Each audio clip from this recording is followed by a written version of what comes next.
Good evening, everybody. I'm so glad you're here, and we're starting right on time, which is good. 6:30. Glad you're here. Wonderful. I am Alan Johnson.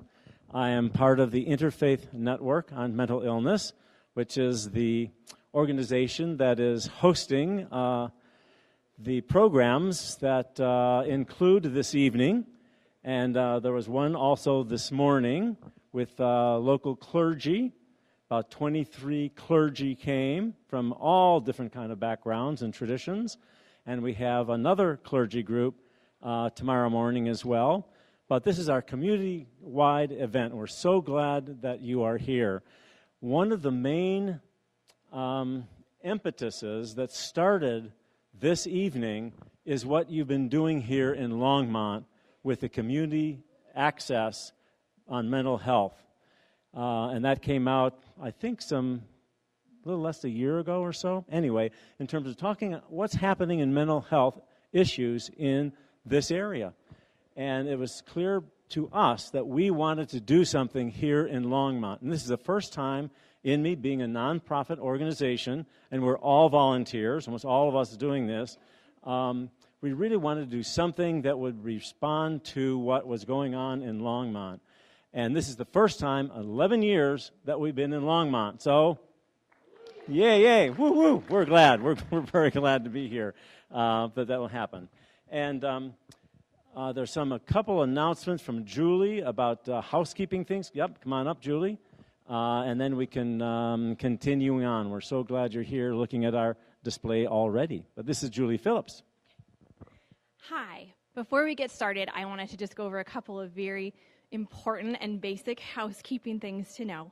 The first thing is just to know where the emergency exits are, because it's always an important thing to know. So there are, even though you probably came in through the center doors, there are doors off behind you to the right and to the left, and all three of those exit out and take you back out of the building. So it's just a good thing to know. The other thing is restrooms. There are restrooms out the main doors and to your left. There are also restrooms out the doors to your right in the next building over. Those we have more restrooms, we have larger restrooms, and we have single unit restrooms. I'm not thinking of the right term, but yes, they're just family restrooms. So those are all over in the other building. So those were the two main things we wanted you to know. There is a drinking fountain also out the door and to your left. Thank you, Julie. And I want to thank Ayal, who brought the... How many of you have heard or at least listened to the musical called Dear Evan Hansen? Oh, boy. It's kind of new for most of us here, I guess. So it was an amazing show on Broadway that included an experience with it's in a high school situation where a young man is trying to deal with one of his friends' suicide. And it's a very powerful musical trying to speak about how we're going to reach out to other and support each other. And as we're the lyrics were being shared, I'm getting to read some of them right now. And this is from Evan Hansen himself. Well, let that lonely feeling wash away. Maybe there's a reason to believe you'll be okay. Because when you don't feel strong enough to stand, you can reach out your hand. And oh, someone will come running, and I know they will take you home. And even when the dark comes crashing through, when you need a friend to carry you, and when you're broken on the ground, you will be found. So let the sun come streaming in, cause you reach up and you'll rise again, lift your head and look around, you will be found. You can reach out your hand. So it's a powerful musical.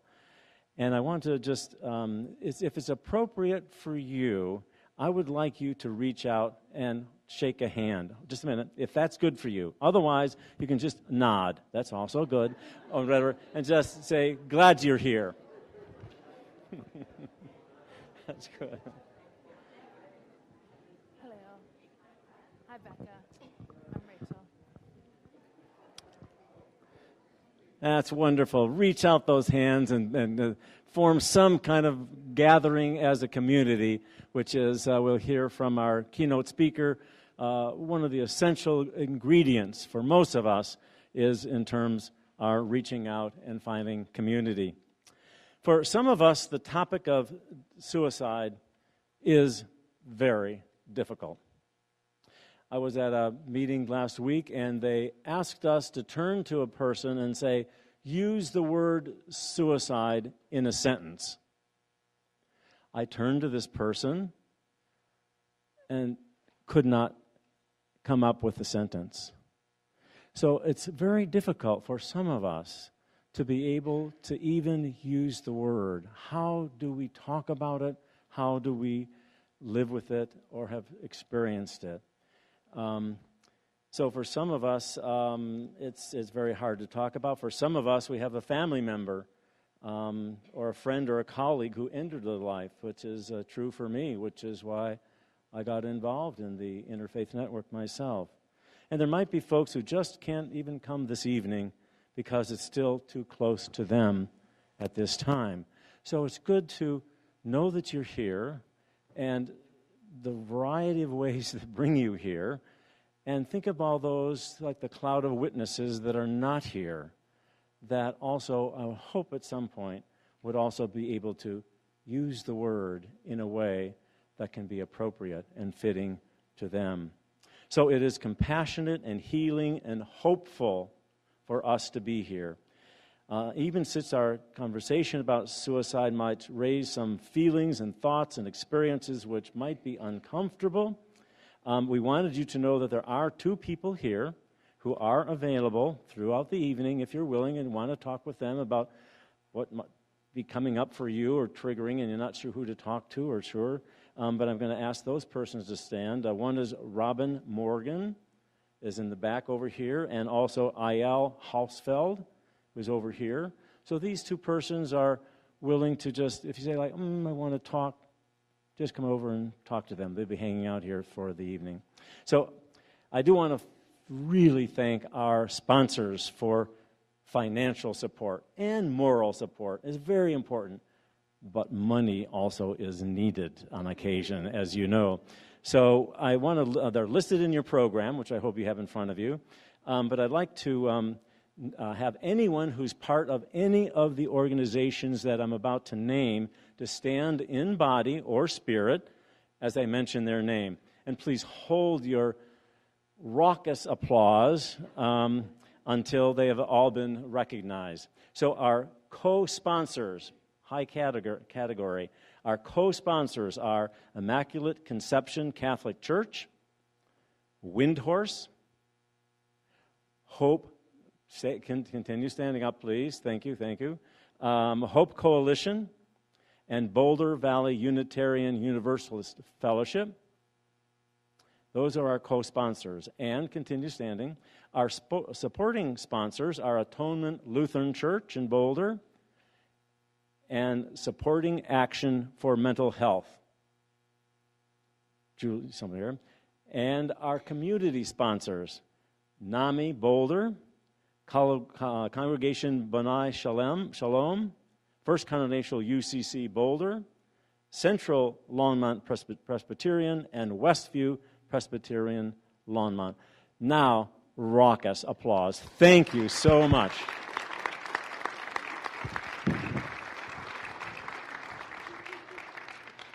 So, and I do hope, especially if you haven't already had a chance to meet the people at the displays tables, if you didn't that before coming in, you have a chance to do that during our break after our keynote speaker. In the program, you will see who we are in me, and if you have any questions about us, you can talk to any of us. Who on the board of directors in me are here? Please stand. Okay, here are the board members that are present right now. And talk to any of us about what we do and who we are and why we're so glad that you are here and part of what's going on here tonight. And, of course, INME also continues to welcome any donation. Just want to let you know. That's a little nudge along the way. It is amazing and wonderful. It's a privilege, actually, for us to have the Reverend Dr. Rachel Keefe with here today. She came yesterday from Minneapolis. She had been one day at home after having come through another program in Florida and then in Minneapolis for a day and then flying here to Denver. And I'm not going to put her on the spot, but this is her first time in Colorado. Isn't it great? It is. It's great. It's totally great. That's great. The sun finally came out. It was so freezing this morning, I couldn't believe it. But anyway, it's so great. Not impressed with your weather forecasters. Right. Because they said it was going to be 70 degrees today. I know it. You just have to think warm. That's the only way we get there. So Reverend Keith is the pastor of Living Table United Church of Christ in Minneapolis. She is also the former clinical chaplain at the State Psychiatric Hospital in New Hampshire, and she served on the New Hampshire Suicide Prevention Council. And yesterday was the celebration, All Saints' Day, for those of us who are part of that calendar.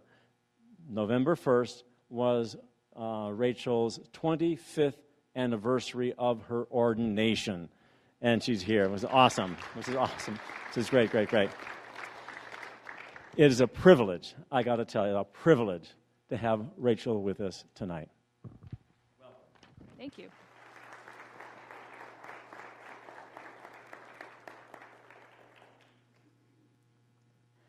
So I have some notes here that I may or may not attend to. You also have some. And I have backup technology because I realized my computer battery is going to die. So my phone comes with an extra battery, thanks to my technology-informed wife, because I would never think of such a thing. So I want to begin by thanking Alan and Inme for bringing me here to Colorado. And I want to thank all of you for coming out. You know, I'm sure that you could think you have better things to do with your evening than spend time talking about suicide prevention, intervention, and postvention. And many people you know chose to do other things this evening because talking about suicide can make us very uncomfortable. And I know that. And some of you may have already noted my shoes. They are, yes, Wonder Woman shoes. And I wear them when I present on topics like suicide and mental health to remind us that what we do is serious business, but we can still have a little bit of fun while we do it. Right? Besides, they're cool. Everybody should have sparkly shoes. So before I really begin, I have a couple of, do you mind answering some demographic questions for me, just so I know my audience a little bit, so I know which direction to lean or not lean? How many of you identify as being part of a faith community in any faith tradition? Okay. And how many of you are Christian identified in whatever stripe of Christianity you want to choose? Okay. Judaism? In whatever stripe of Judaism you choose. Okay. Muslim? Buddhists? Hindus? Wiccans? Something I have not named. Okay. Yes. Agnostic. That would not be a faith tradition, though. Thank you for naming that. That was going to come next. We have agnostics and no doubt atheists among us, right? I won't ask you to identify yourself because I don't want anybody picking on you later. Because if people are totally honest, even those who are steeped in faith tradition, we have moments of agnosticism and possibly even atheism where we say there is no way God can possibly exist. So you're all in good company. I will try to keep my comments as interfaith and ecumenically minded as I possibly can, but know that I come from the Christian tradition, and my approach to suicide prevention, intervention, and postvention is grounded in that tradition, though I do believe the truths of that tradition apply to all of our traditions. So if I fall into that and it's not part of your tradition, you have a question about what I mean, please raise your hand and ask. And there'll be time for more questions later. But if I tell a story or use a theological construct that is one you are not familiar with, raise your hand and say, I don't know what that means. Okay? Deal? All right. So I'm going to begin by debating on which way to go here. I'll try this. If it cuts out, I'll switch to the other. I'm going to read a poem that I originally wrote in response to the Sandy Hook tragedy. But it's going to, for those of you who did not do your homework and scope me out on Google, this will give you a pretty good idea of where I come from in terms of theological grounding and understanding. So it was originally titled Truth Rediscovered, and then when I published it in a book later, it is called Hope. I watched the sunrise on cold ocean shore. Brilliant scarlet streaks across the horizon as if light has been cut away from darkness.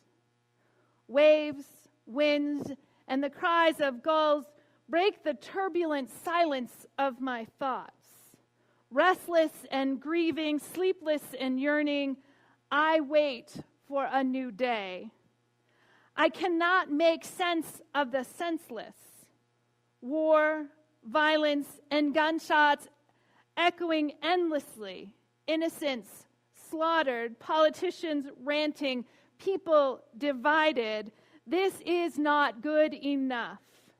Not nearly good enough.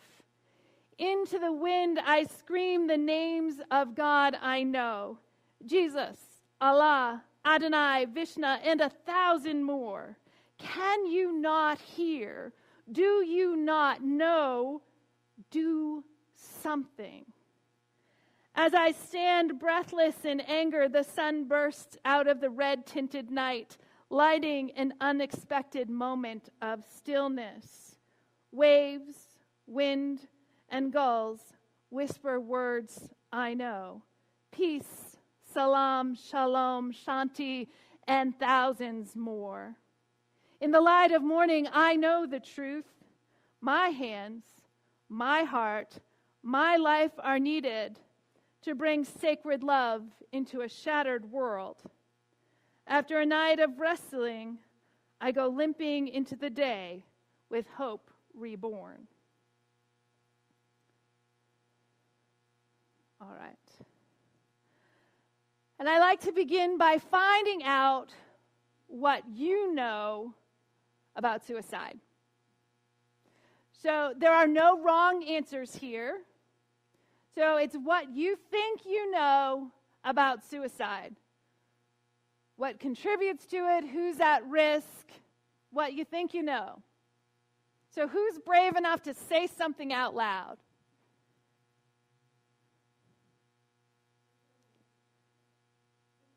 It's an illness. Suicide is the result of mental illness. Diagnosed or undiagnosed? Yes. I've seen statistics anywhere from 85 to 98% of people who die by suicide struggle with depression. And those other percentages have to do with addictions and other forms of mental illness. But yes, it's an illness. Yes? It is absolutely devastating to those left behind. That is unquestionable. Yes. It is contagious, especially among populations that are already at risk. Absolutely contagious. Yes. There are indeed warning signs, and we will talk about those because I want you all to know what they are. Yes.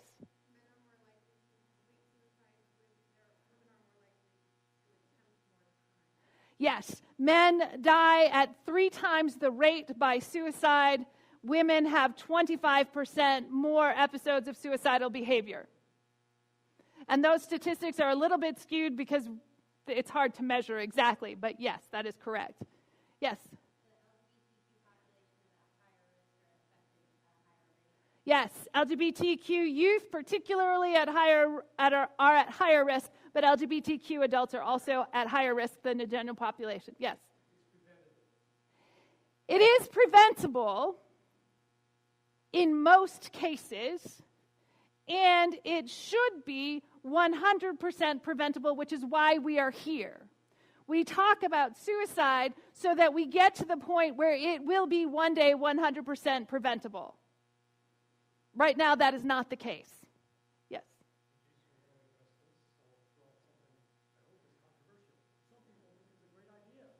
Yes. Right.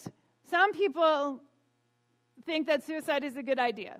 Now, there is a difference. I'm just going to say this to clarify it because this is not the conversation we're going to have tonight. Physician-assisted suicide is not what we are talking about. That is a different set of moral and ethical questions, and for some, religious questions. That's not the kind of thing we're talking about. We are really talking about people who are suicidal because of mental illness or disturbance in their psyche, if we're not ready to call it mental illness. Okay? But the other question of physician-assisted suicide is a whole different conversation that we could engage in on a whole separate night. Yes? Individuals don't know that it's certainly permissible to grieve a suicide loss. Yes, it is permissible and encouraged and necessary for continued well-being to grieve a suicide loss forever. This is not a loss that we get over. This is a loss we learn to accommodate and live with, but it does not go away. And the pain of it at times, even 20 or 30 years or longer after the event, can be overwhelming in certain situations. So expecting someone to get over suicide loss is a false expectation. Yes?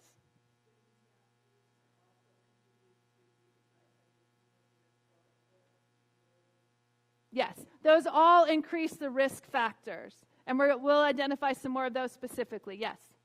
Low self-esteem and rage trigger suicide.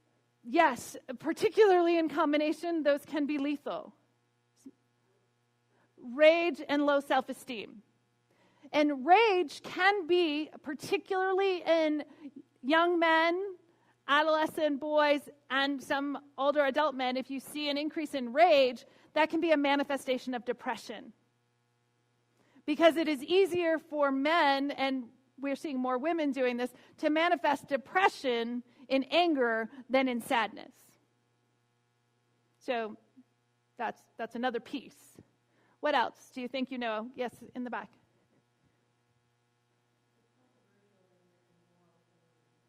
Ah, yes. The judgment. Is it a moral failing? Is it a sin? Those kinds of questions. We'll talk about those definitely more in a little bit. Yes. Age groups. Yes. I have some Colorado statistics. If anybody interested in Colorado statistics? Y'all are different than the rest of the country. Colorado ranks 9th in the highest suicide rate.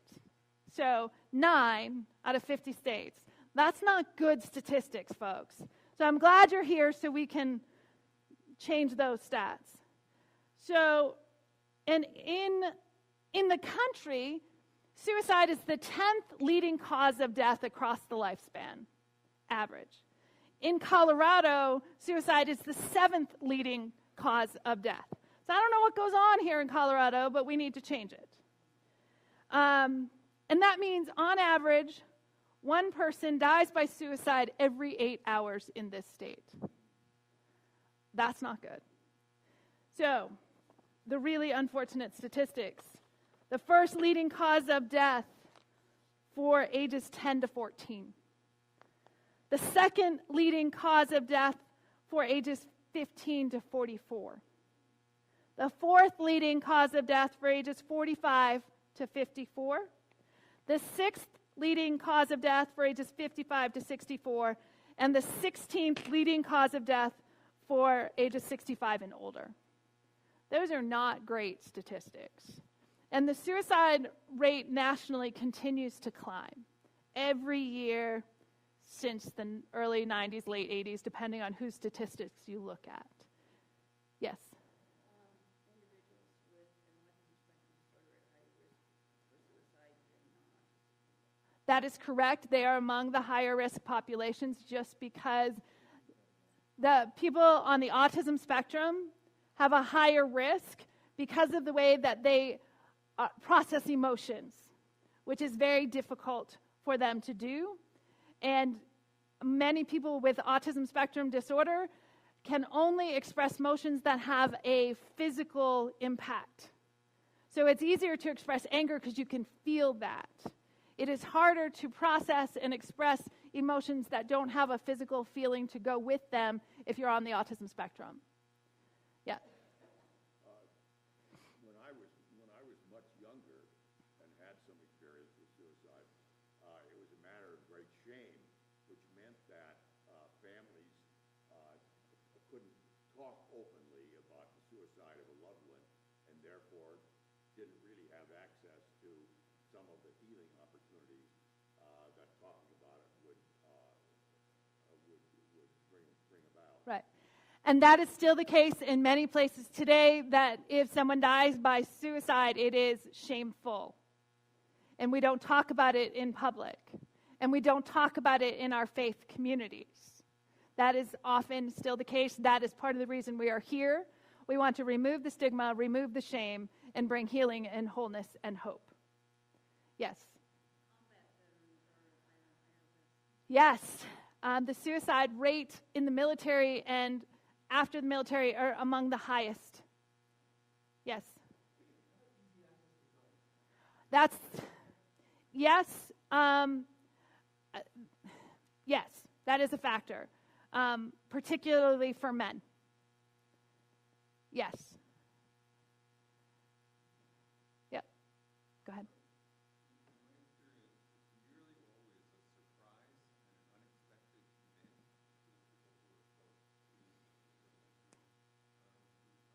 Yes, very often it is a surprise, it is unexpected, and the people that were close simply didn't know.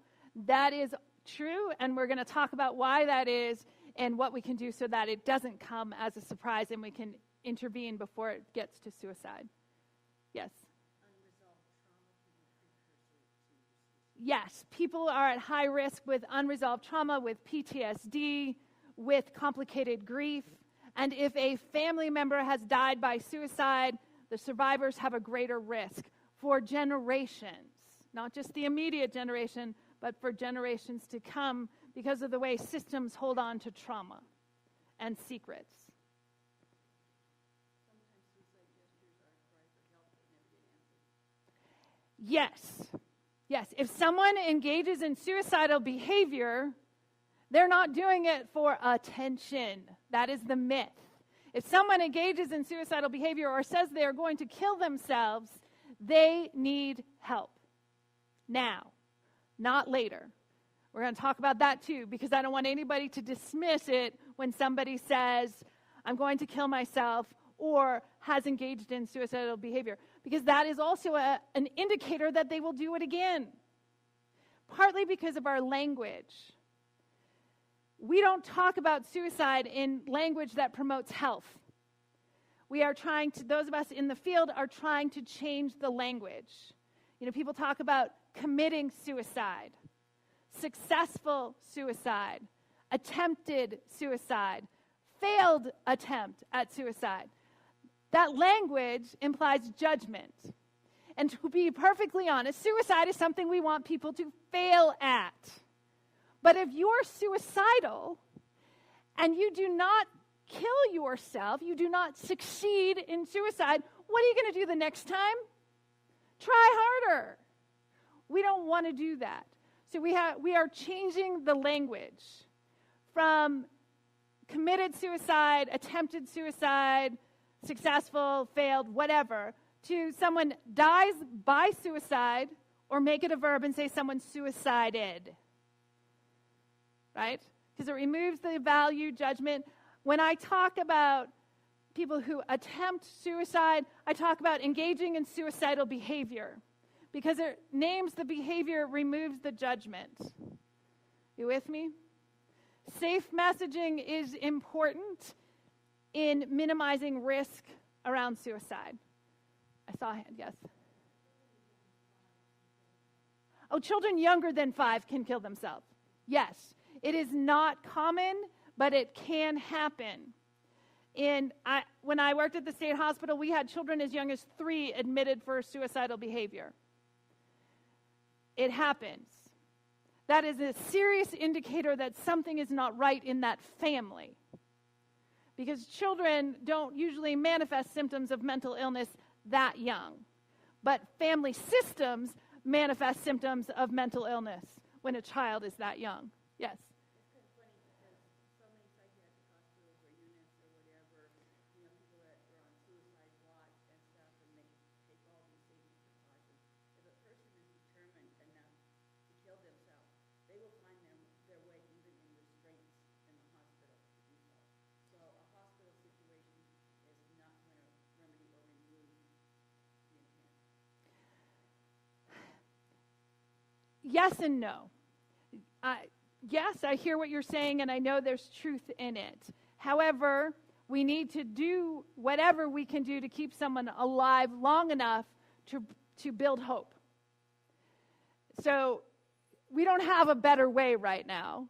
But if someone is in hospital because they are suicidal, they need 24/7 eyes on them until the imminent risk is lessened. That is correct. Yes?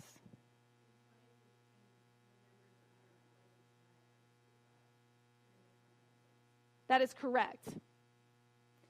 And that's a problem that I know folks in the military are trying to address.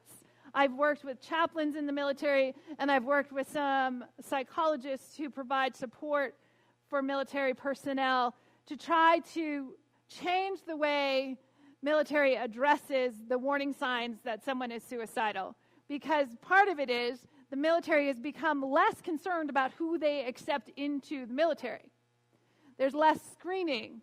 There's less questions asked, and they tend to take people who have no hope for their future. And if you have no hope for your future, you're a young adult, and you have no hope for your future other than going into the military, and you've come out of a chaotic, under-nurtured environment into this highly structured environment where you're not supposed to think for yourself, at least through boot camp, that's a messy, messy situation. So, and the military is aware of that, and there are people working toward changing that.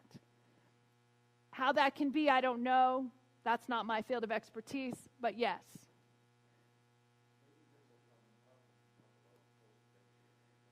Okay.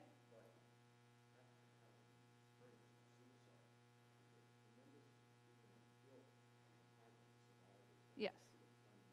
Yes. Yes. We will talk about that guilt for sure.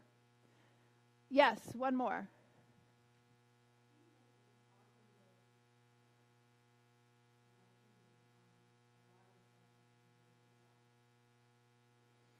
Treatment can be based on a lot of assumptions and not enough facts. Good treatment providers will listen and discover the facts. But treatment has to be a combination of things. For treatment to be effective, it must be physical, attend to what's going on in the brain and the body. It must be psychological. Let's talk about what's going on in your life. And it must be spiritual. Where do you find hope? Where do you find value? Where do you find connection to other human beings? If treatment is to be successful, it must contain those 3 things.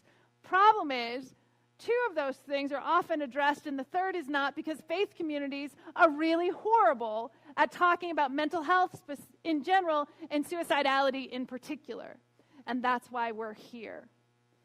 And I'm going to tell you that when I talk to folks, I assume at least one person in the room is actively suicidal. The odds are in my favor making that assumption. And if you're talking about suicide to any group, you must also have that thought in your head. Because percentages of people don't matter. What matters is there's at least one, if not more than one, depending on the size of the group.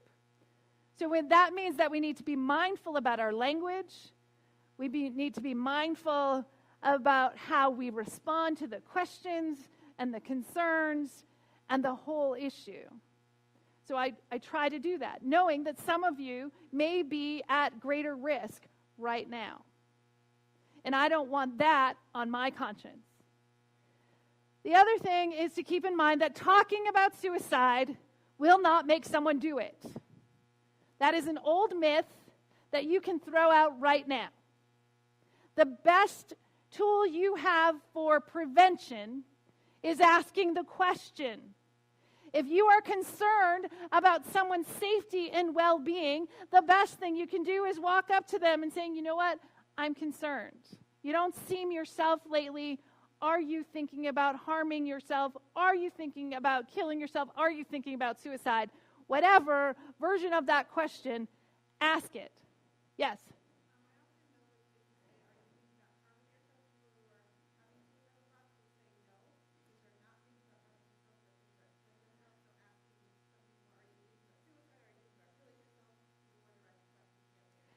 Yes, that is the most direct you can possibly be is good. Some of you are a little shy. You don't want to be that direct. Ask a question that lets people know you see that they're hurting. If you are not able to ask the very direct question yourself, get someone else to do it. But the most direct that you can possibly be is the absolute best. Now, I know there's some of you sitting here thinking, how does a United Church of Christ clergy person get to be an expert in suicide? I know some of you are thinking that, because somebody always asks if I forget to tell you. And as I said this morning, I blame Alan. Not really, but that's how a lot of this started in my professional life. Several years ago now, we were planning a conference, and somebody on the planning team said, we should have a workshop on suicide prevention. Who can do that? And there's about 12 people on the conference call, and there's absolute silence. There's mental health professionals, there's clergy, there's mental health consumers, all on the call, and there's dead silence. And I was like, all right, I'll do it. I did not necessarily want to, but I was at that time sitting on New Hampshire State Suicide Prevention Board. I was providing training for clergy and faith leaders on mental illness and intervention and welcome in congregations. So I was doing this work anyway. And at the same time, the State Suicide Prevention asked me to lead a conversation with clergy on the ethics and morality of suicide response. So that's how it started professionally. Personally, it started long, long before that.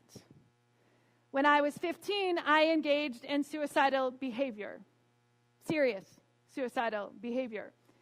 And it is the church that saved my life. I was not one of those people who was condemned by the church for my behaviors. One of the pastors particularly showed up in the hospital room, and he kept coming back. And now, too many years later, I don't want to do that math, we are still friends, and he has since retired. So the clergy and then the congregation saved my life. And how did they do that? They communicated that they thought I had value. They did not want me to die. Now, they weren't perfect about it. They didn't want me to talk about it. Well, the pastor did. But none of the people in the church would ever talk about it. And a few years later, when I said I wanted to go to seminary, they were like, don't talk about your past. Don't tell anyone what you've been through. So they weren't perfect about it. but they showed up when I was at my most vulnerable. So they showed me inadvertently the power of a faith community to save lives. And that is the foundation of my theology around suicide. We, as faithful people of any religious stripe, are obligated to save lives. For those of us who come from traditions that value saving souls, that's up to God. God can do that without us messing it up. But what God needs us to do is to save lives. We have that mandate, all of us. Do you know what the common motto, the common thread of all world religious traditions is? And philosophies, by the way. I won't pretend Buddhism is a religion. I know better. It's a philosophy. So all the 13 major religions and philosophies of the world have one thing in common. What is it? The golden rule. Do unto others as you wish done unto you. There is some version of that through all. So, and the bottom line of the golden rule, as it is put in Leviticus, although we Christians like to think Jesus said it first, love your neighbor as yourself. Love one another. Or my favorite way of putting that, the first commandment, don't be a jerk. If I'm talking to youth, I say a different word, but we're in a sanctuary, so I won't say that word because some of you will be offended, and I don't want to do that. But don't be a jerk. Be kind to one another. In Judaism, the mandate to care for the widow, the poor, the orphan, the vulnerable among us is woven through Christian theology. We just don't look at it very closely or hear it very loudly. And in Buddhism, all life is sacred, even the one who does not know it. So that is the foundation. If you belong to a faith community, you have an obligation to embody holy love to everyone you meet. And you can put that in the terms of your tradition, however it works, but that is your sacred obligation if you identify as a follower of a religious path. All your theology around it, whatever. But that's the bottom line. Be kind. Don't be a jerk. Love your neighbor as yourself. All those things. Do unto others. You with me? Okay. So, let's get to suicide prevention. I've already said the number one tool we have in prevention is to ask, right? Name it as directly as you possibly can. But before you ask, you have to know when you should ask, right? So we've talked about some populations that have greater risk. Youth, because youth, as I like to say, adolescents are brain damaged by nature. Their frontal lobes are not fully formed. Everything feels like it is overwhelming. It is a matter of life and death, and they have horrible impulse control. So they have higher risk. But they are not the ones at the highest risk or the ones with where the percentages of suicide are rising right now. Do you know what that group is? No. Older men. Men, white men of retirement age. Now you think, oh, that's weird. It's not really weird when you think about how men up until this point have been socialized. Because men have been socialized, and we're going to see it when my generation starts to retire, because women will have had some of the same struggles. Men right now have been socialized to be their employment. You are your job. When your job ends, who are you? What value do you have? Where do you belong? Some men, when they retire, experience a very deep depression that they do not see ever ending because they have lost what defined them for 30, 40, or 50 years. That is the population where the rate of suicide is most rapidly increasing. We can thank the boomers for that. But now that we know that, we can start to pay attention to those folks. Yes, adolescents are at risk. Yes, we see more lethal means emerging among females of all ages. So that difference between male and female is going to change as our socialization of our youth changes. The socialization changing is good, more lethal is bad. But with the good comes the bad. We know that some populations are at greater risk. We've named some of them: LGBTQ youth and LGBTQ people across the lifespan. People who have experienced suicide loss, people who struggle with addictions, people who have a known mental illness or mental health challenge, people who have survived trauma. All these people have greater risk. And there's some others. But how do you know when to ask the question? The behavioral changes that we see that indicate people are at risk. Some of the basics. Isolation. People stop going to the things they used to go to. That's a sign that something is not right. Change in sleeping habits. Someone is sleeping way more or way less. Shows something is not right. A change or an increase in substance use or abuse. If someone was a social drinker and now becomes a daily drinker, that's a problem. Being a social drinker may also be a problem, but going from socializing with alcohol to drinking every day, even by yourself, that's a change. That's an indication something is not right.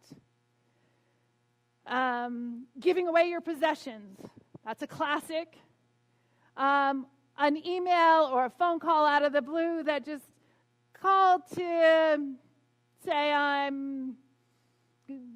say goodbye, to say thank you for something you've done, some strange thing that makes you scratch your head and go, what? That's not typical of this person. Pay attention to that. Those and some other things are signs that all is not well. People have the greatest risk for suicide immediately after hospitalization for depression. Because if you go into hospital for treatment of depression, if you stay there for a couple of weeks, you've probably been in a structured environment, you've received medication, and you have a little bit more energy, but you still feel pretty crappy. So if you have a little bit more energy, now you can act on those suicidal thoughts. So that is one of the most risky times for folks. So that's something to keep in mind. So if you see these signs, if you see a change in someone's behavior that makes you scratch your head and wonder what's going on, ask the question. I've noticed that you've been drinking more. I'm beginning to be concerned about your well-being. Do you have thoughts of suicide? That's the beginning of the conversation. If they say, yes, I think about suicide, do you know what your next question is? Do you have a plan? You don't need to know what that plan is. You need to know if they have one. And if they say yes, what's the next question? Do you have the means to carry it out? Again, you don't necessarily need to know what that is. And if they say yes, do you know what the next question is? When? When? Now, each yes answer increases the risk. If you've got 4 yeses, you then say, can I go with you to the emergency room? And if they say no, I'm fine, but your gut is saying they're not fine, 911 is your answer. If you are a mental health professional, you have some other tools in your toolbox. You can contract for safety. You can do the things you have been taught to do. If you are not a mental health professional, 911 is absolutely your answer. Because what's the worst that's going to happen if they're taken to the emergency department? They're going to have a lousy experience and they're going to be really mad at you. But they're going to be alive to be mad at you. You can figure that out later. Better somebody be alive and angry than dead. Yes.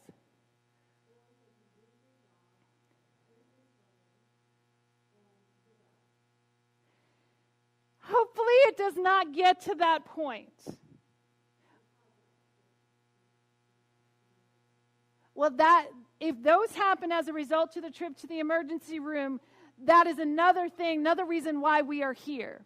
To break the shame and stigma and punishment for people who acknowledge their suicidal feelings and desires. Because that is not the fault of the person, that is the fault of our treatment system and the ignorance in the world around us. Somebody should not lose their job or lose their children because they're suicidal. They may need to lose their children temporarily because if they're suicidal, they can't care for their children. Someone needs to step in to do that because if you are at risk for suicide, serious risk, how can you care adequately for your children?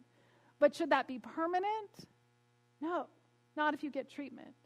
That's a flaw in our system, and to my knowledge, those situations are rare and becoming more rare as our knowledge and understanding and treatment is better. But if someone doesn't seek treatment, they end up dead, they lose those things anyway. And then they leave their children in acute pain. We want to avoid that. There's no perfect answer. We don't have the perfect intervention for someone who is suicidal. We have to work with what we've got. And I'm told that here in this area there are crisis centers, 24-hour crisis centers, that people may have a better experience at than the emergency department. So if you can get there, if you can get them to go there, go there. And if you do call 911, make sure you tell them it's a mental health crisis, that you have someone that you believe is suicidal, and they will hopefully send the appropriately trained people to help, if those people exist in your area. They do. Excellent. So be sure to clarify you have a mental health emergency if you call. Yes? Sometimes you have to be careful with your terminology in prodding or asking questions as someone whose behavior has changed, because there's a lot of people, especially a lot of people I know who are on the spectrum, that want to die so bad, but they have no plan, they have no intent to kill themselves. So you have to know there's a distinction between just wanting to give up and die. Right. Rather than wanting to kill yourself. Right. There are people who live with what I call chronic suicidal ideation. This sort of constant idea that it would be okay if I died. They don't have a plan. They don't have means. They don't have a when. They need help. They need therapeutic intervention. They need a community of connection. They need supports, but it's not a crisis. The crisis is if someone is at imminent risk. If someone says to you, I have thoughts of suicide, but they don't have a plan, they don't have means, and they don't have a when, then you can talk to them about getting therapy. Do you have a therapist? Can I help you find one? Can I bring you to talk to someone who knows more than I do? But I will listen to you. You can tell me what you need to tell me. I'm not going to judge you. But I am concerned because I don't want your thoughts to become actions. Direct approach is always the best. Don't be shy because you could be saving someone's life. And if you're uncomfortable talking about suicide with someone, maybe you should talk to somebody about why that's uncomfortable for you. Right? Because we have that obligation to save lives to the best of our ability. And we can't do that if we're not comfortable saying the word suicide in a sentence. Okay. How are we doing on time? Doing good? Okay. All right. So, intervention. We got that. Prevention and intervention overlap. Prevention is talking about it, removing the stigma. Intervention is knowing when to ask the question and what you do about it. If you are clergy or a mental health professional, I hope you have the appropriate referrals available that you can look up and make as you need. I know this morning at the clergy conversation, INME is going to put together a list of local therapists who will accept clients who have suicidal ideation. across the lifespan. So if you happen to be one of those therapists, make sure you get your information to Alan so that InMe can put that together. Is that a good commercial? Excellent. Because the more people we get talking about this, the more people we have paying attention to this, the more lives we save. So, let's see. So I want to say a little bit about the theological issue, because that's the big elephant in the room for faithful people. Because in American society, we revert to puritanical understandings of mental illness and suicidality.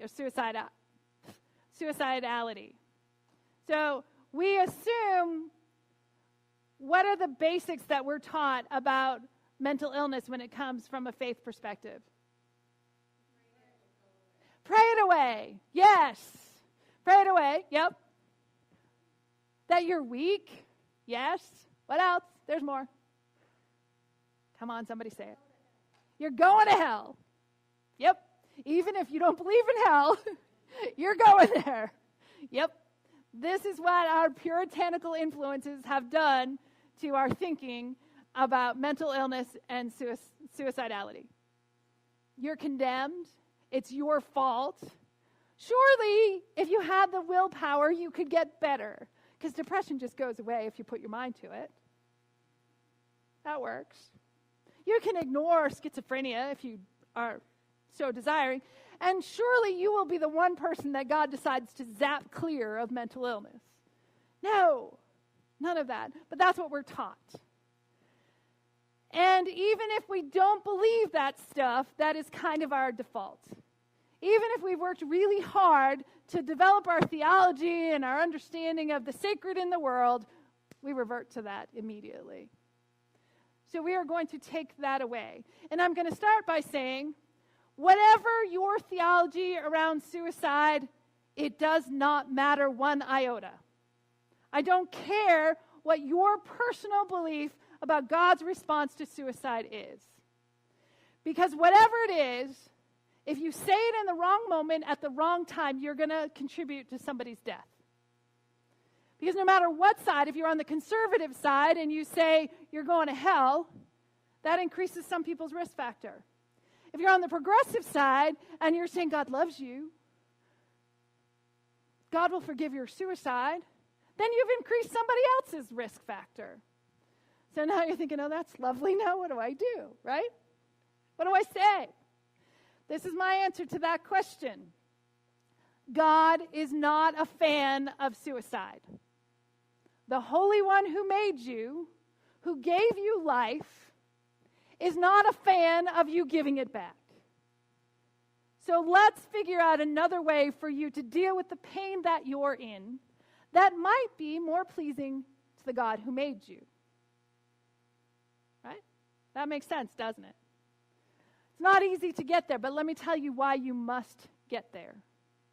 You must get there because if you are talking to someone who is the survivor of suicide loss, and they believe their loved one is in hell, what are they more likely to do? Die by suicide, so that their loved one is not alone in hell for all eternity. They'll have company. That same suicide loss survivor, if you assure them of God's love, grace, and mercy, what have you done? You've just increased the odds that they'll be like, that sounds good. I want that because this hurts too much to live with. So you have to walk that line. You have to give enough hope that you keep the person alive. On the flip side of that, if someone is actively suicidal, and I have met a lot of these someones, they tell me, I would kill myself, but I do not want to go to hell. Okay, that's good. Let's go with that. I don't want to correct that theology, no matter how offensive it might be to me personally, because I want you to be alive to deal with your views of God another day. If your belief that you're going to hell is your only protective factor, I'm going to leave it alone. I'm okay with that. I want you to be alive. That's why I can say God is not a fan. And I can back that up biblically for you biblical scholars. Suicide is mentioned 7 times in Scripture. 6 of them in the Hebrew Bible, 1 in the New Testament. And how many of those times say anything about God's understanding or God's view or God's response to suicide? None. All of our theological, churchy, synagogue-y response to suicide is made up. Human beings made it up. Maybe for good reason, maybe not, but it's made up. Do you know what the one unforgivable sin in Scripture is? Any Bible scholars out there?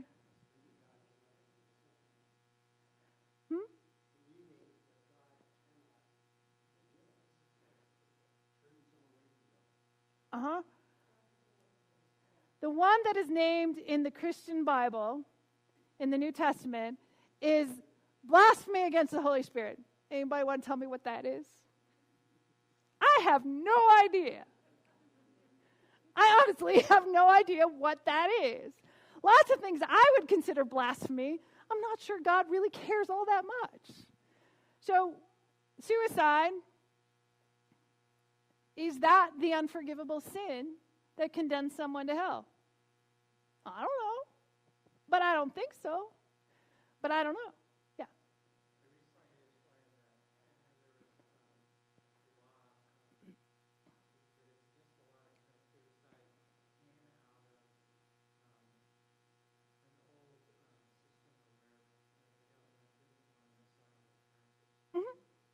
Yes, it is the only crime for which we have no punishment. Yes. Yeah. A lot of people won't believe me when I say this, but a lot of personal experience, I finally learned that God is the one who decides whether you're going to die. You can attempt suicide, but if it's not in His plan for you to die, you're going to survive it. You're going to have to deal with hell afterwards. I'm not going to tell you you're wrong, because that's not my place. But that is one way to understand it. If that keeps people alive, I endorse it. If that is problematic for people in thinking about that's how God works in the world, I will engage in conversation. But I will not correct any theology that keeps somebody alive. I will not affirm that a person will be forgiven for suicide. I will not affirm that a person will go to hell for suicide, because the only thing I know for sure is that God is not a fan. God gave us life. God would prefer we find a way to live it. God does not want us to say, this is not good enough for me, I'm going to give it back. That's just really not what God wants for any of us. You know, the prophet Jeremiah tells us that God plans for us a future filled with hope and good things. We want that. That's what God wants for the people of God. By whatever name you call God, by the way. So we don't need to talk about that specifically. But that God does not plan our demise. God does not cause our suffering. So what do we tell people at a memorial service? What do we tell those survivors who need hope? What do we tell people who are thinking about suicide, who need to grasp hold of hope?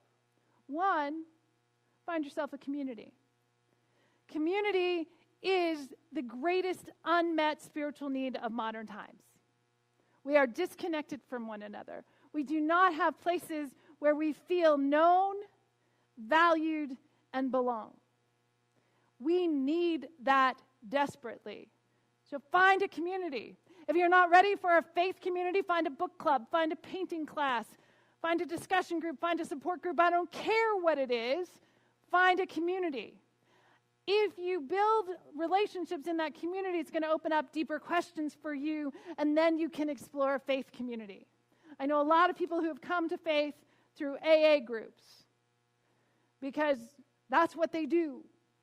They raise the question that makes you wonder if there is not a higher power out there somewhere doing something that might be good for you. Yes? Right. Social media has its place.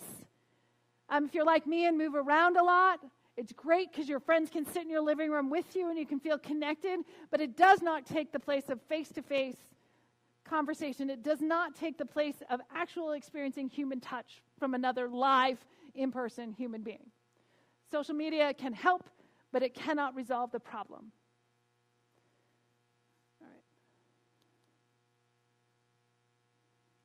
All right. You with me so far? Now you want me to answer that question of what I say to the survivors of suicide loss, don't you? One, it's not your fault.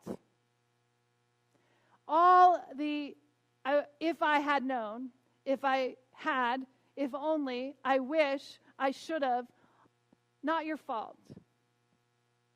You did the best you could with what you knew. We are not mind readers. When I engaged in suicidal behavior, everyone was shocked. No one had any idea what was going on in my 15-year-old head.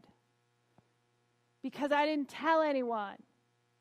I was really good at playing the perfect child. And then I wasn't. There are a lot of people who do not acknowledge their suicidal ideation, their plans, their desires, because of the shame and stigma. That is no one human being's fault. Suicide is a sin. It's not the sin of the individual, it's the sin of the community. It's the sin of society. It is a particular sin of people of faith, because we have failed to embody divine love in a way that saves a life. Good news is there's forgiveness. There's the opportunity to begin again and save the next life. We learn from what we didn't know before, and we do differently next time. We are working toward the day when suicide is 100% preventable. We are not there, but tonight, with all of you here, we are a step closer. Because you're going to go and tell all your friends what you learned tonight. And they're going to get more information. And we're going to break that stigma. We're going to break that silence so that people who have suicidal thoughts or feelings will say them out loud to someone, knowing they won't be judged, knowing they won't be shamed. That's one thing. I start with it's not your fault. Second, I'm going to acknowledge you're going to have this pain with you for the rest of your life. And I'm sorry that the rest of society is going to expect you to be over it in a couple of weeks or 6 months or a year.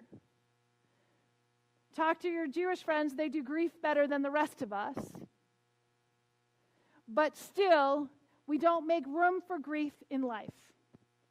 And suicide loss is the most painful loss that there is. And those of you who have lost a child to suicide, that is the most intense grief I have ever witnessed. So I'm going to say to you, as a suicide loss survivor, that pain is going to be with you forever. But you are going to learn to grow anyway. And when I need to, I redefine resilience. Because resilience we think of as like the blade of grass that somebody walks on and then it pops right back up. And we think that's how human beings are supposed to be. That's crap. We cannot do that. It doesn't happen.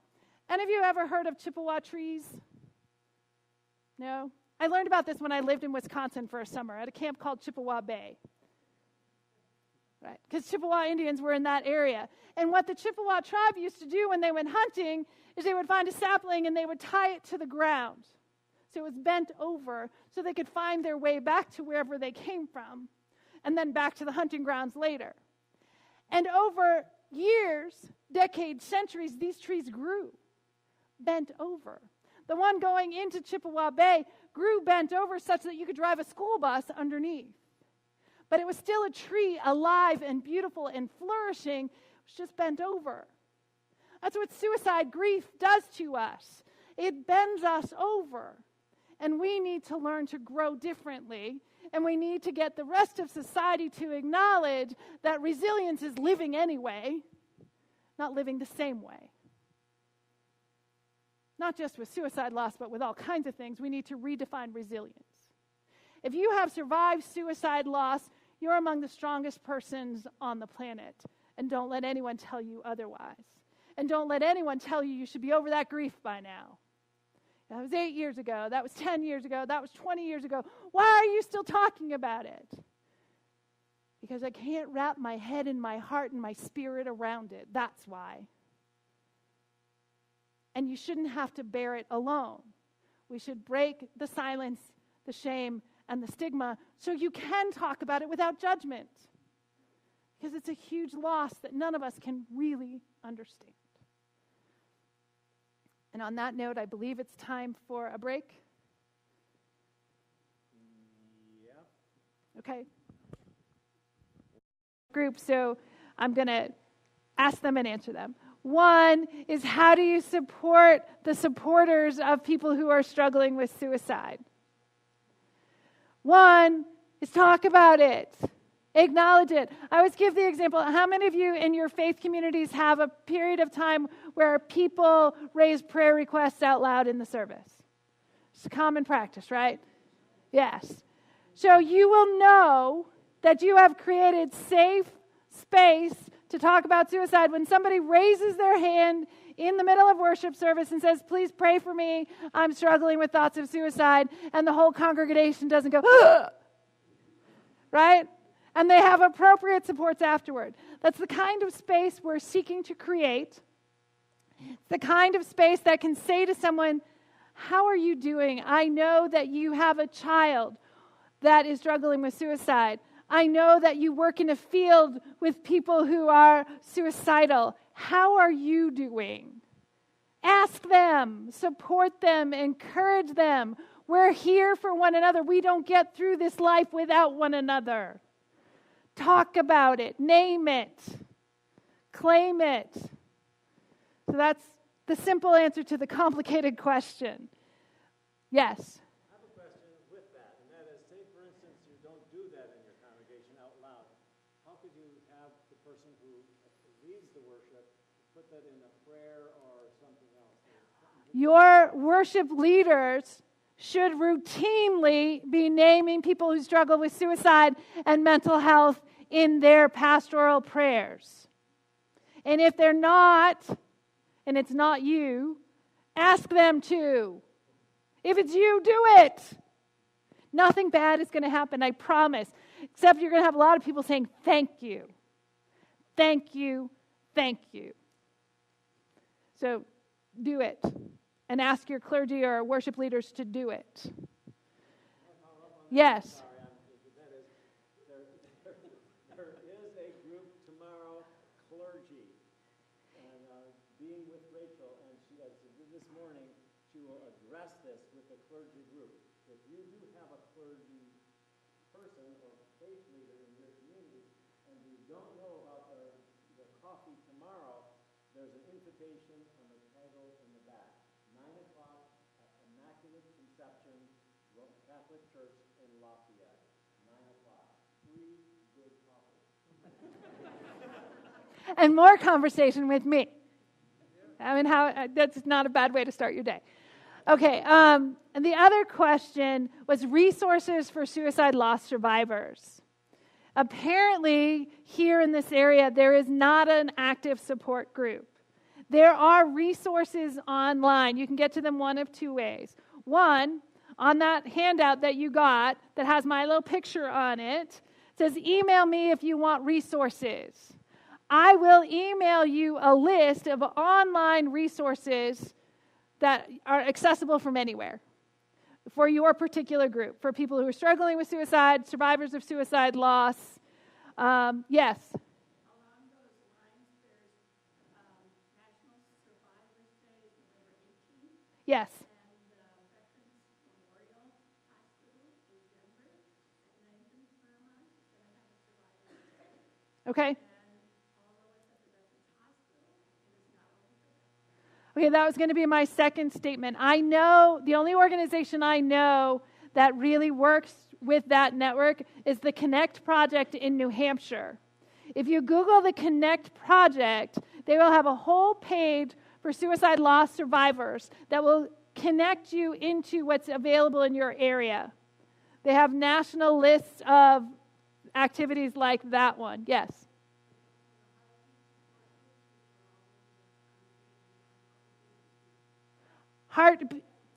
Okay, heartbeat support groups. Is that one word or two if they're going to Google?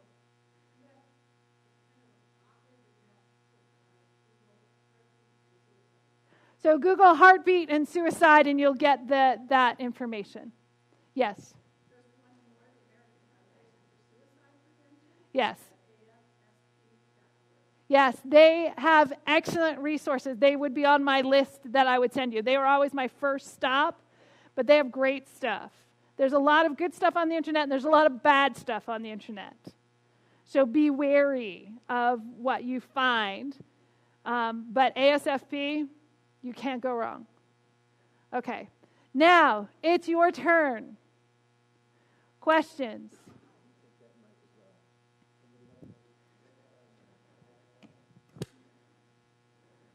So I had a question about your story, because you mentioned how you had friends around you and family around you in church that gave you value. So my question is, in what way did you experience that value, and how have you held on to that value since you've been moving from place to place to place since? Okay. It was a long and challenging road. I did not believe them at first because I came from a really difficult family. My parents were divorced, they were alcoholics, there's autism spectrum disorder, there's mood disorders. My family was a mess and undiagnosed and untreated. It was a good time. Not at all. So when church folks, like when the pastor kept showing up, like he came to my hospital room in the emergency room and they literally threw up on him. And he came back. And he basically said, I am not leaving. I am not going to leave you alone in this. I see that you're in pain. And he kept showing up. And when I developed an eating disorder shortly thereafter, because I'd already had it, but no one knew that either, but it became very clear very soon, he still kept showing up. And he showed up, and then when I was hospitalized for the eating disorder, the congregation showed up. They sent me cards. They sent me stuffed animals. They welcomed me when I came back to church. They were like, it's good to see you. So church became my safe place. It could be the place where I could just show up and be welcome. I didn't have to make excuses. I didn't have to hide anything because they knew my truth. And they accepted me. They let me preach on Youth Sunday even after all of that stuff. Even in the midst of an eating disorder, they let me preach on Youth Sunday because they knew I had some kind of faith and something to say. They encouraged me. They supported me. And when I wrote my first book, they invited me to come back even though I hadn't been there for decades because they remembered. I was the first and only ordination in that congregation, so they really remembered. But church had been my safe place. Unfortunately, later in my life, church was not a safe place. If you want to make church unsafe for yourself, tell them first that you're a lesbian and say, no, I got that wrong, I'm bisexual. And they're like, no, thank you. No. So that was ugly. For 10 years, I couldn't get a call to ministry. That's when I learned to do other things like pastoral psychotherapy, specialized home care for developmentally and mentally ill adults. I did all kinds of things, new church start, really off-the-grid kind of stuff. And then I worked as a psychiatric chaplain because they didn't care. And now I serve a church that is 2/3 LGBTQ identified because they don't care either. But the rest of church still kind of cares. Because you know what? When you say I'm bisexual, you say, I have sex. And we don't like to talk about that in church either. But it was that initial formation that church gives life that enabled me to separate out God from church when the church behaved badly. Because God is not the church. Sometimes the very human church gets it wrong. God doesn't, not ever. So that's a little bit of the answer to your question. But if you have youth in your church who are struggling, who are clearly in pain, show up. Don't judge them. Protect them. Affirm their value. If you have adults who are suffering in your church, show up. Don't judge them. Affirm their value. That's what we do. Perhaps this will come up tomorrow in your discussion with the clergy, but the Immaculate Conception Church is the only church that I know of in this, at least the only Catholic church that I know of in this area, that in their bulletin has announces each week that there is a mental health support group. And I'm coupling that with the idea that many churches in their bulletins say, pray for so-and-so. Now, I don't know how many churches say, so-and-so is suffering from mental illness. Maybe they don't get, if you're suffering from cancer, they will talk about that. But what are you going to say tomorrow to the church clergy whom you talk to about how you can use that form of communication, your bulletin, or your website, if you have a good website, to communicate openly about, in some way or another, about mental illness, including suicidal tendencies? Yeah, that's a tricky one because we also have some privacy issues. So if you're going to put something in writing, you have to get permission from the person to do that. There are some who will even say you have to get the permission from the person to raise their name in prayer on Sunday morning. I don't go that far because we are not a hospital. HIPAA does not apply. But if you're going to put it in writing, you have to get permission from the people you're writing about. So that's a little tricky. However, if your church has a support group for people with mental illness, put that on your website. If you provide worship companions for people who have behavioral issues due to whatever issue, brain disorder, mental illness, developmental disability, whatever it is, say we provide worship companions for people who have difficulty sitting still and following a worship service. Whatever services you provide for people with mental illness, put it on your website. Put it in your bulletin. Do it. That's what I say. Going to make me run over there. So I don't have a explicitly formed question, but just if you could speak to, with suicide being contagious, with LGBT youth, when a suicide happens, how to honor that life without glorifying it. Right. Yeah, that's the big question. And for those of you who are familiar with 13 Reasons Why, they did a million things wrong. Because suicide is contagious, particularly among at-risk adolescents. We already know adolescents are at risk anyway, and then LGBTQ youth and some others in that population are at higher risk. And because youth are dramatic creatures and have impulse control problems, contagion happens. And if you glorify suicide, like that stupid series did, makes it look really good. So we have an obligation to minimize that. We want to celebrate the person's life. We want to name suicide as the cause of death. Never, ever talk about the means. Do not describe for anyone the way in which someone engaged in suicidal behavior or died by suicide. Because if someone has died by suicide and you describe the means in a group of people, what have you just done? You've given them a very concrete idea on what will lead to death. Don't do that. If your writers of newspaper articles describe the means, you write a letter to the editor and say, don't do that. You're spreading contagion. So that's two things. But you want to name the grief and the loss. And when you're talking to youth, particularly about suicide, after someone they know or someone in their class has died by suicide, you want to point out to them how awful they feel. This feels really bad. So that means that person who died by suicide was wrong in their thinking. None of us care because we're here because we hurt. We don't want to add to that hurt by having another suicide death. So if you're thinking about that, come talk to someone. And if you're talking to youth about suicide, you should have clearly identified someone's to talk to, right? So you don't glorify it. And you don't, if you can possibly avoid it, do not have these groups of youth meet in the schools. You do not want them to associate school with suicide any more than they already do. Because think about this. When you lose a loved one to suicide, you can take a week or two off of work. Student loses a peer to suicide, we expect them to go back to school the next day as if nothing ever happened. Brilliant, right?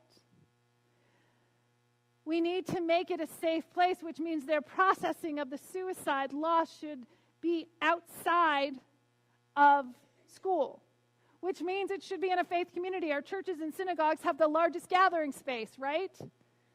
Open it up. If you're close to the school where someone has died by suicide, offer your space for an assembly or whatever they have so that kids can process that away from school. And encourage the schools not to allow memorials that stay in the school. Because again, you're constantly bringing it to mind. And adolescents are easily distracted if you don't have the constant reminders. That's the way they go. That's the way they are. Don't make it hard for them to move on to something else while they're processing their grief. Is there more? Hold on just a minute. Let's go here. Yep.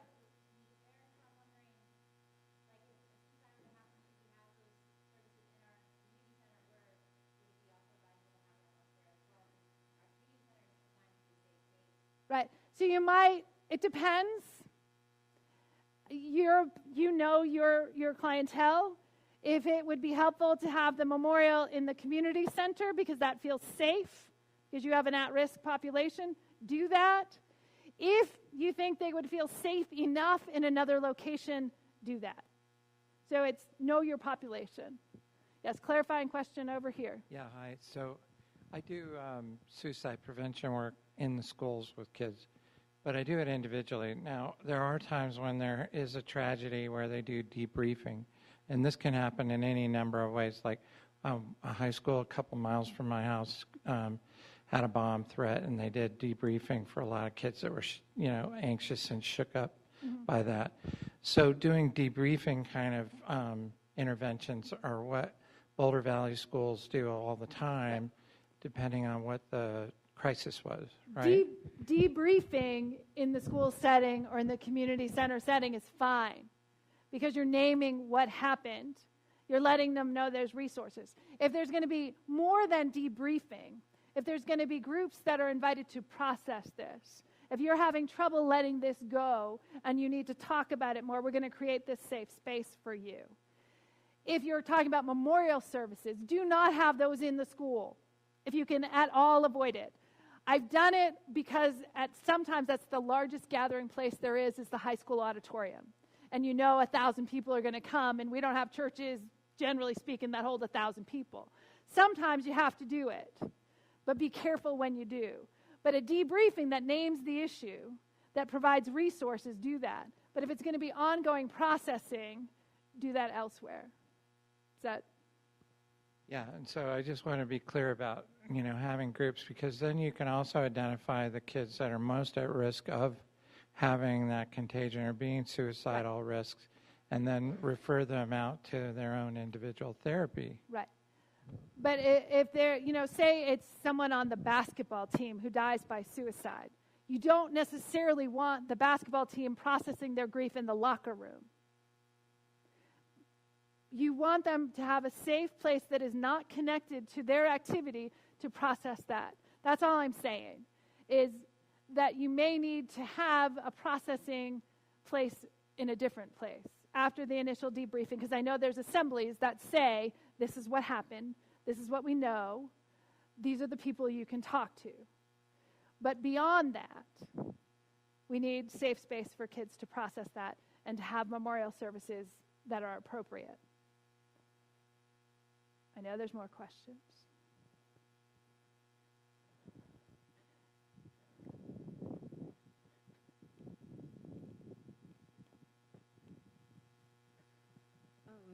Can you talk about the differences between self-injury and suicide?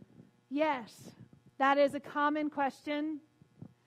There are people who engage in self-injurious behavior that are not suicidal. right? We all know this. The standard is cutting. There are other forms of self-injurious behavior that are not cutting. Piercing, that tends to be somewhat socially acceptable. Tattooing tends to be somewhat socially acceptable. But there's also risky behaviors. You know, the boys that drive 100 miles an hour in a 30-mile-an-hour zone.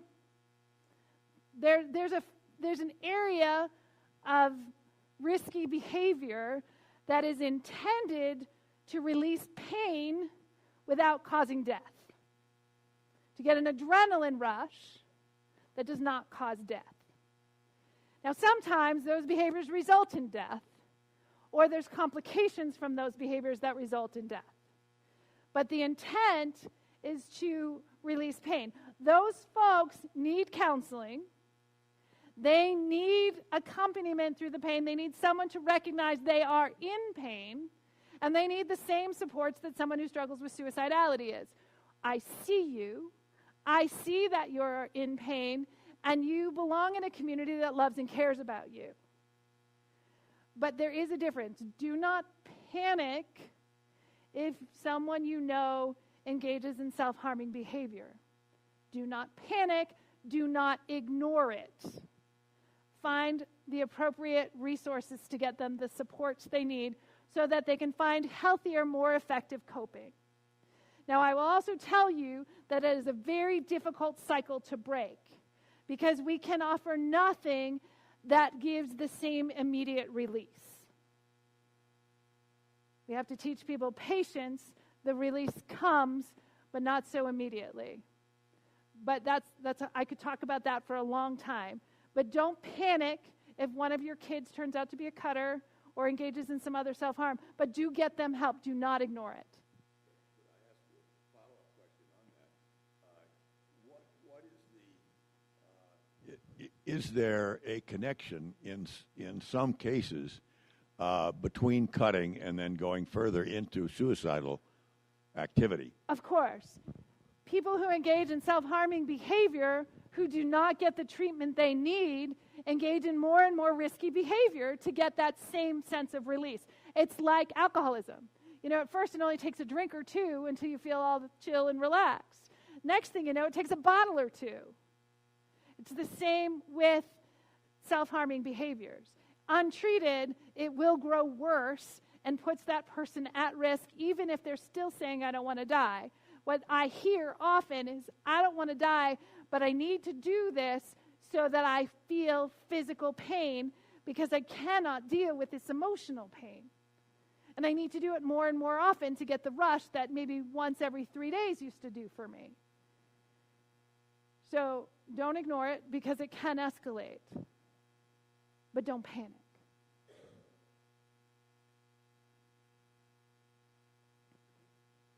Are you seeing the numbers in faith-based going up?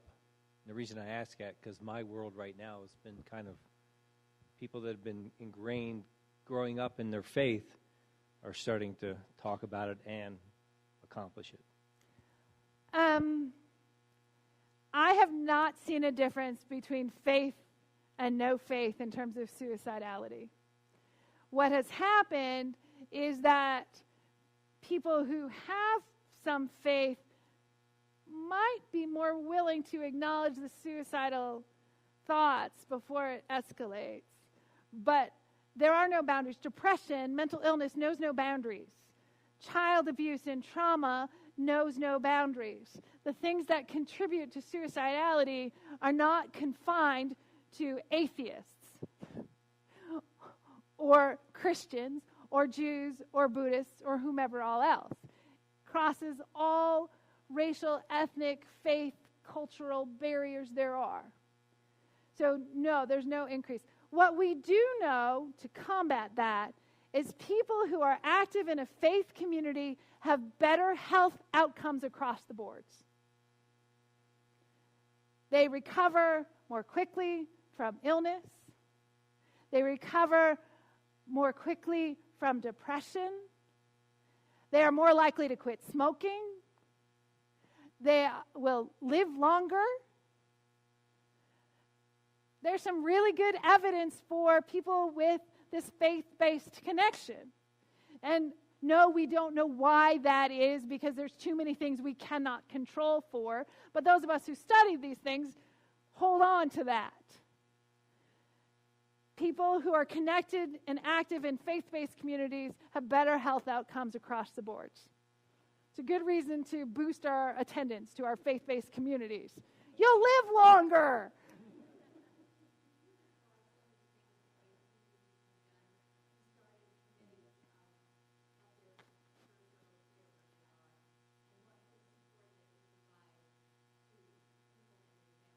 Okay. I'll repeat the question, don't worry.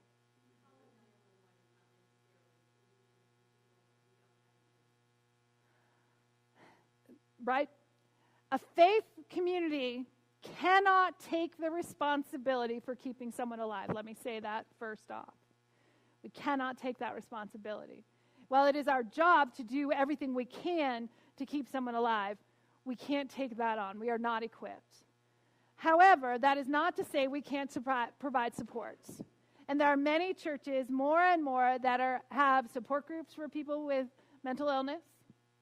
It would be great to have a support group for people who struggle with suicidal ideation. I've yet to have one of those in a church because nobody comes, because nobody wants to acknowledge that. We're not there yet. But to have support groups for people who struggle with mental illness, to create a safe place to do that. To have people in your congregation trained and aware to watch out for the signs and symptoms, not only of suicidality, but of mental illness also, so that we can identify people to invite to the support groups and make sure that people are getting assistance. There are some free places out there in the world to get assistance. And if you don't have insurance, there are places that will work with you to get you some insurance, or at least to get you treatment that you need. It's not a perfect world, and God knows with the current situation, we don't know what it's going to be like. But not having insurance is not a good excuse for not having treatment. We can get treatment. There are doctors who will prescribe only medications that they have samples for, so the person doesn't have to pay for that. There are clinics that will provide free counseling. I'm sure there are some of those in the greater area. You have to look harder. You have your hand up. Are you going to tell me that there are such places? No, you're going to ask a question. Thank you. I'm wanting to respond to what you said earlier and express some skepticism about people in faith-based communities being healthier, and because the elephant in the room is the number of faith-based communities that are actually highly judgmental of people with mental health issues, people who have attempted suicide, and members of the LGBTQ community. And so I guess I want you to speak to that. Right. Yes, there are some really unhealthy faith communities out there who've done a lot of harm. But I can't refute the evidence that across the board, the benefits from belonging to a healthier faith community that supports you in who you are and how you are in the world has better health outcomes. If you are in a church or a faith community that does not support who you are in the world, find another one. Because if that faith community is saying something other than you are a beloved child of God and we want you here, they've got it wrong. They need to go back and read the directions. Because no faith community says people are welcome here except these people. It's not in there anywhere. No sacred text says only healthy people are welcome in our communities. In fact, they all say saints and sinners alike. And don't let yourself believe that the church speaks for God, because a lot of the times they're dead wrong. Because the church is made up of fearful people. And when people let their fear guide their theology, bad things happen.